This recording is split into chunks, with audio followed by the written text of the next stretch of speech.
What's going on, everybody? It's Jay Coffee Talk. Thanks for tuning in. As always, I greatly appreciate it. This is the Jay Coffee Talk channel where we talk it all music, sports, news, and much, much more. So hit that subscribe button and the notification bell because we talk it all over here. There's something interesting for everyone on my channel. But check it out, man. Some sad news.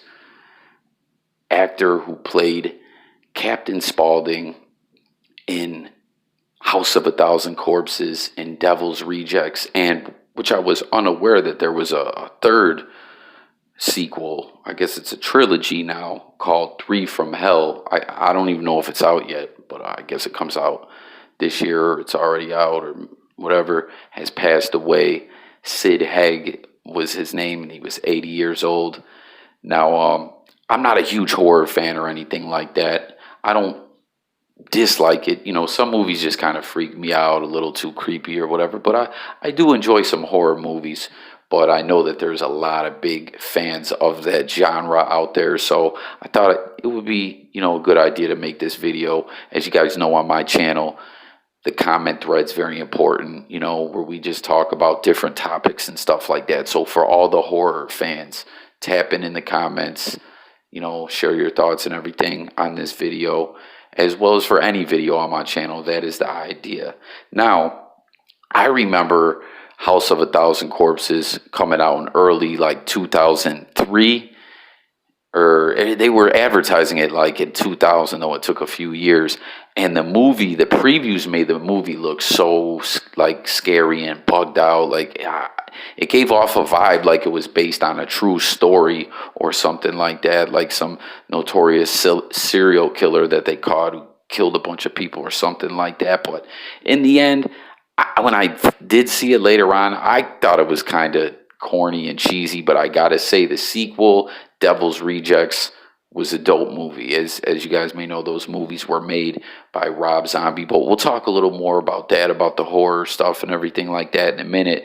But this actor, rest in peace, Sid Haig, who I said passed away at 80 years old. He had an interesting acting career.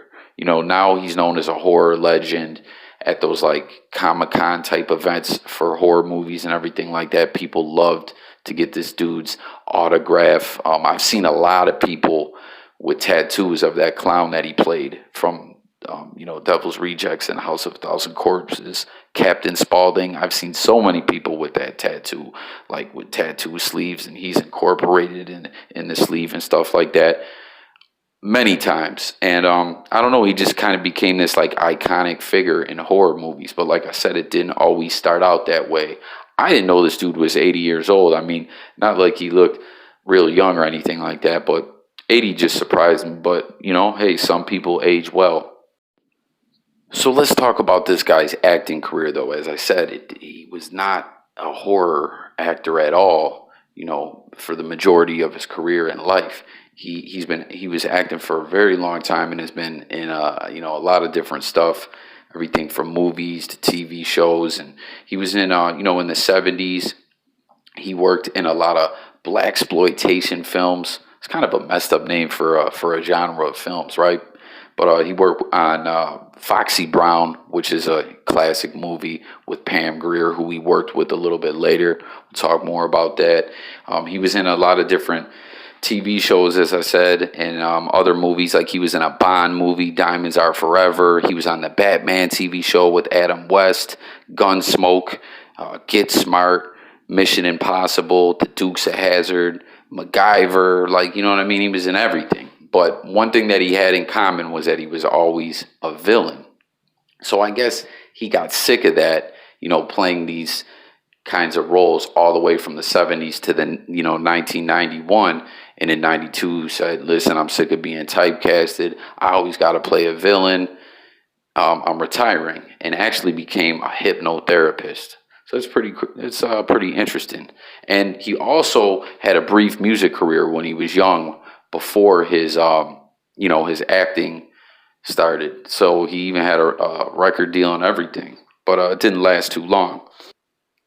So anyways, after, being retired from acting for a while, being a licensed hypnotherapist and everything like that, Quentin Tarantino, gets his movie career going, and one of his early films, one of my favorite movies, classic movie, Pulp Fiction, is in the works, and he reaches out to Haig and offers him the role to play Marcellus Wallace, which he declined. And as I said, that movie is a classic. He always kicked himself in the ass for that. It was like, why did I turn that role down? But me, honestly, I don't think he could have played Marcellus Wallace the same way that Ving Rhames did. You know what I mean? Like, Ving Rhames just played that part so well. Like think of some of the classic lines in there when he's like, "Yo, chill, Jules, chill them dudes out and wait for the wolf who'll be there directly." Or after that real sick scene when he's getting tortured and everything, when Bruce Willis is like, "Yo, are you all right?" And he's like, "I'm far from all right, Butch." But he says, "I'm gonna get a couple of hard hitting medieval or something, a couple of hard hitting dudes to get medieval on these guys with a pipe, pair of pliers, and a blowtorch," something like that. Like just classic lines from Pulp Fiction that I just think it worked out better. That Ving Rhames ended up getting the part. You guys can let me know what you guys think in the comments. But originally, that's who Quentin Tarantino wanted to play that role, was this gentleman, Sid Haig. I don't know. Y'all let me know what you think. So anyways, after that, because he was always so upset that he turned the role down, when Quentin Tarantino made Jackie Brown, he hit him up and said, "Hey, listen, I got a role for you in this new film, Jackie Brown." Wasn't a big part, but he played the judge, which when I was like, man, because Jackie Brown is another movie that I really, really like. I enjoy Tarantino films. I haven't seen the new one, but quick part in there, just plays the judge. I think he only has like one part when they're in the court during her arraignment, when he disagrees with the prosecutors and gives her a lower bail, so she's able to get out. And that kind of got his name back going again. Just that he worked with Tarantino, even though it wasn't a big part. You know what I mean? Tarantino's name started ringing bells in the movie industry. So, that was good for him. It brought some attention to him, which is where he gets into this, horror roles and becomes the iconic horror figure legend, that he ended up being before he passed away. Rob Zombie's making House of a Thousand Corpses. He says, "Listen, I want you to play this evil clown." And he's like, "What?" He gives it a shot. The movie, like I said, it wasn't really for me. I thought that one was kind of cheesy, but it still had a big cult following and everything like that. And then Devil's Rejects, which was huge. Like I was saying, I didn't really like the first one, but I love Devil's Rejects, and there's a lot of people out there that are the same way. There's a lot of people that didn't even know Devil's Rejects was indeed the sequel to House of a Thousand Corpses. But after that, he's known everywhere. He's going to all these horror con events. Like I said, everyone wants a picture with them, in the clown makeup and everything like that.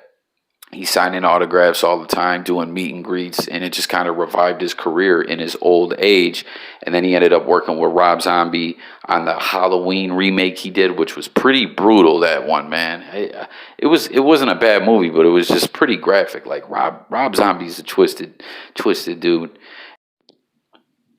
A few more horror roles, one in that film, Hatchet 3. I never really watched those movies. Like I said, it's with me, it's hit or miss with horror movies.